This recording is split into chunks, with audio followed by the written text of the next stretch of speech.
আসসালামু আলাইকুম। আমরা সবাই জানি বিদেশ থেকে টাকা পাঠানোর সময় দুটি মাধ্যমে টাকা পাঠানো হয়ে থাকে। একটি ব্যাংকের মাধ্যমে আর একটি হুন্ডির মাধ্যমে। তো যেটা নিয়ে বেশ কিছুদিন থেকে আলোচনা হচ্ছে, মিডিয়াতে দেখা যাচ্ছে হুন্ডি। তো ব্যাংকের মাধ্যমে যেটা সেটা তো আমরা সকলেই বুঝছি, ব্যাংক থেকে বা ব্যাংকের মাধ্যমে বিদেশ থেকে টাকা পাঠানো হয়। আর হুন্ডিটা আসলে কী? হুন্ডিটা আসলে জানতে হবে। হুন্ডিটা আসলে যেটা সরকার থেকে বলুন বা প্রশাসন থেকে বলুন বা সবাই কেন এটা মানে উৎসাহ দেয় না এই হুন্ডিটার প্রতি, আর কেনই বা ব্যাংকের প্রতি এত উৎসাহ দেওয়া হয়, এটা নিয়ে আজকে আমরা আলোচনা করব। তো ব্যাংকের মাধ্যমে যেটা টাকা পাঠানো হয়ে থাকে সেটা বৈধ উপায়ে, সরকার সেখান থেকে কিছু ভ্যাট ট্যাক্স পায়। আর হুন্ডি যেটা হয়, হুন্ডিটা এটার ইতিহাস ঘাটলে দেখা যাবে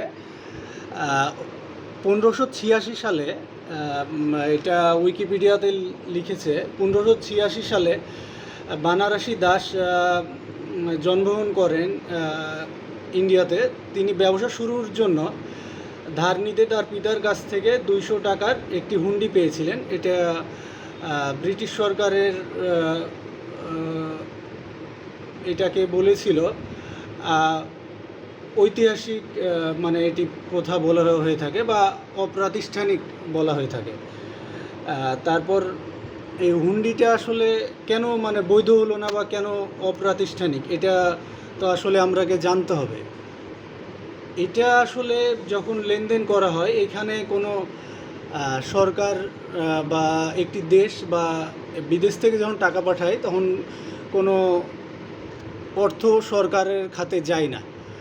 আর হুন্ডির মাধ্যমে যেটা পাঠানো হয়, এটা সরাসরি যে দেশে পাঠানো হয় সেই দেশে তাদের প্রতিনিধি থাকে, আর যে দেশ থেকে পাঠানো হয় সেই দেশেও তাদের প্রতিনিধি থাকে।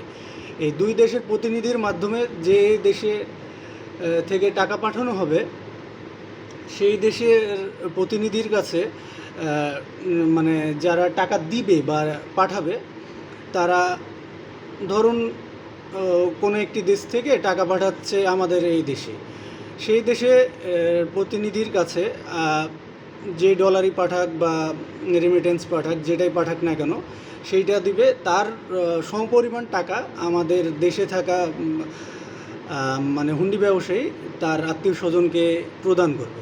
এটা হলে কি হবে, এটা নির্দিষ্ট ব্যক্তির কাছে এই টাকাটা থাকবে। আর যেটা ব্যাংকের মাধ্যমে পাঠানো হয় সেটা তো বললামই যে এটা সরকার ভ্যাট ট্যাক্স পেয়ে থাকে। তো হুন্ডির প্রকারভেদটা আমরা জানি। হুন্ডির প্রকারভেদ দর্শনী হুন্ডি আর একটা হচ্ছে মুদ্রাতি হুন্ডি। দর্শনী হুন্ডিটা কি? দর্শনী হুন্ডিটা হলো যেটা দেখা যায় দৃশ্যমান, এটা পাওয়ার সাথে সাথে এইটা মানে প্রদান করতে হয়, অর্থটা প্রদান করতে হয় সমপরিমাণ। আর মুদ্রতি হুন্ডিটা হলো মেয়াদি হুন্ডি, মানে এটা একটি নির্দিষ্ট মেয়াদ পর এই টাকাটা প্রদান করতে হয়। তো আমি কোনোটার নিয়ে সমালোচনা বা উৎসাহ কোনোটাই দিচ্ছি না।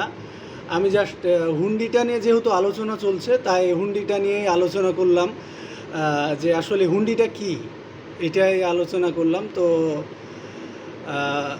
আপনাদের টাকা আপনারাই পাঠাবেন, আপনারা কীভাবে পাঠাবেন সেটা আপনারাই জানেন। তো এটা নিয়ে আমার কিছু বলার নেই। তো ধন্যবাদ, সবাই ভালো থাকবেন।